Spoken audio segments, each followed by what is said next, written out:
यार हम बाहर पढ़ाई तो करना चाहते हैं, लेकिन कौन सी कंट्री को चूज करें और खास करके सबसे जरूरी उसको क्यों चूज करें, उसमें मुझे हमेशा डाउट रहता है। तो ये कैसे जज किया जाए? मेरा कोई फ्रेंड कनाडा जा रहा है, कोई सिंगापुर जा रहा है, कोई यूके, कोई यूएस, कोई जर्मनी, पता नहीं कहाँ कहाँ जा रहे हैं, but what is the best for me? या फिर मैं भी रैंडमली उनको फॉलो कर लूँ? ये नहीं करना होता है। सो इस वीडियो के अंदर I will help you out to understand कि अगर आप बाहर पढ़ाई करने जाना चाहते हो तो कौन सी कंट्री आपके लिए बेस्ट रहेगी, और सबसे जरूरी सवाल, उसका आंसर, उसको चूज कैसे करना है। सबसे पहला सवाल होता है फील्ड ऑफ स्टडी की। यार आपको कौन सी फील्ड में जाना है? अगर आप स्टेम फील्ड में जा रहे हो, जो कि मोस्टली साइंस और टेक की रहती है, मैथ्स की रहती है, तो countries like US, UK and Canada are generally more welcoming उन सारे बच्चों के लिए। बट अगर आप कहते हो कि नहीं यार मुझे मार्केटिंग में जाना है, तो ऑस्ट्रेलिया, यूएस बेटर होते हैं। अगर आप कहते हो कि मुझे लेट्स से जाना है फॉर अ कंट्री जहाँ पे रिसर्च हो, तो may be you can find European countries या जर्मनी ज्यादा बेटर फॉर दैट। तो ये बहुत जरूरी, सबसे पहले क्लैरिटी चाहिए होती है कि करना क्या है। देन दूसरा चीज, इसको लोग कंसिडर ही नहीं करते कि कंट्री की डिमांड क्या है आपके स्किल्स को लेकर। लेट्स से मैं किसी कंट्री में जाऊं जो बहुत डेवलप्ड कंट्री है, वहां पे मैं कोई ऐसा कोर्स कर लूं जो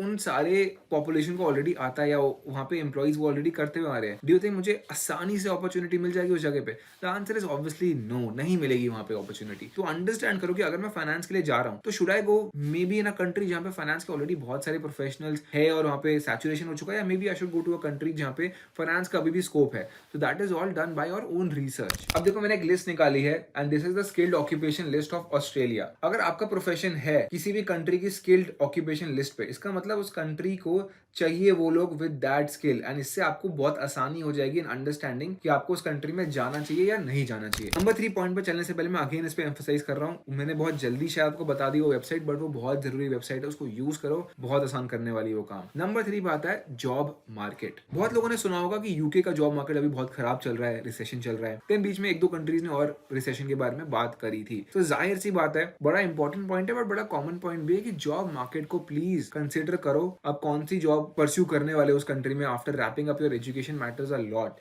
वहां पे अगर जॉब मार्केट अच्छा है तो अपॉर्चुनिटी मिलना भी आसान हो जाएगा। वहां पे अगर जॉब मार्केट अच्छा नहीं चल रहा है, people are not getting jobs, local लोगों को ही जॉब नहीं मिल रही है, तो आपके लिए वो और भी डिफिकल्ट होने वाला है। शायद पोस्ट वर्क वीजा के भी रूल्स और स्ट्रिक्ट कर दिए जाए, बिकॉज दे वुड वांट कि लोकल लोगों को ज्यादा अपॉर्चुनिटीज मिले। तो इसका बहुत ध्यान रखना। फोर्थ, एक और common point but important point, वो होता है रिटर्न ऑन इन्वेस्टमेंट। हमेशा कंपेयर करो कि कितने की अपॉर्चुनिटीज आपको यूजुअली मिल पाएगी उस जगह पे जहां पे आप जा रहे हो, वर्सेस द अमाउंट यू पे। अमाउंट यू पे is not only tuition fees, आपको कॉस्ट ऑफ लिविंग, ट्रैवल, रहने का खर्चा, जितना भी सब कुछ वहां पे लगेगा, उसको कंपेयर करना with the return that you will be getting post your studies, and जहां पे मैक्सिमम आरओआई हो, जो आपकी बाकी ऑब्जेक्टिव्स को भी मैच करे, उसको हमेशा प्रायोरिटाइज करो। ये नंबर 5 पे आता है लॉन्ग टर्म पर्सपेक्टिव। उससे मेरा मतलब क्या है? अंडरस्टैंड कि whether you want to come to India right away और नॉट। 1 साल के बाद आओगे, 2 साल के बाद में आओगे, 3 साल के बाद में आओगे, थोड़ा सा आइडिया रखो अपने दिमाग में, बिकॉज आपका पीआर या फिर पोस्ट स्टडी जो वर्क वीजा होता है, वो उसी के आसपास रिवॉल्व करेगा डिसीजन हमारा। लेट्स से मुझे इंडिया वापस आना है, सो आई एम नॉट कंसर्न कि मुझे पीआर इजीली मिलेगा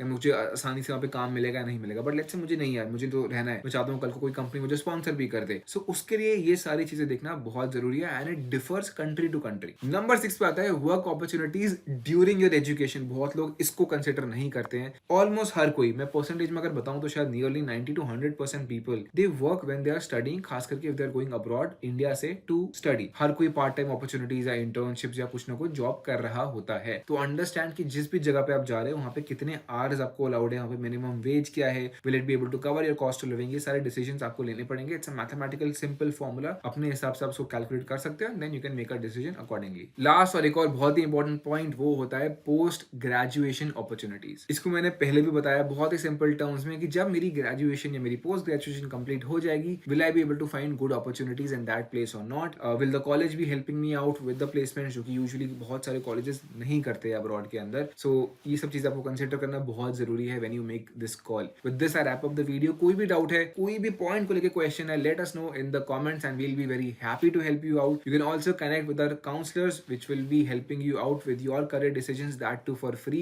if you have come to the channel for the first time, make sure that you like and subscribe so that ऐसी आगे वीडियोस आप बिल्कुल भी मिस मत करो, and in your study abroad journey we are there with you through out.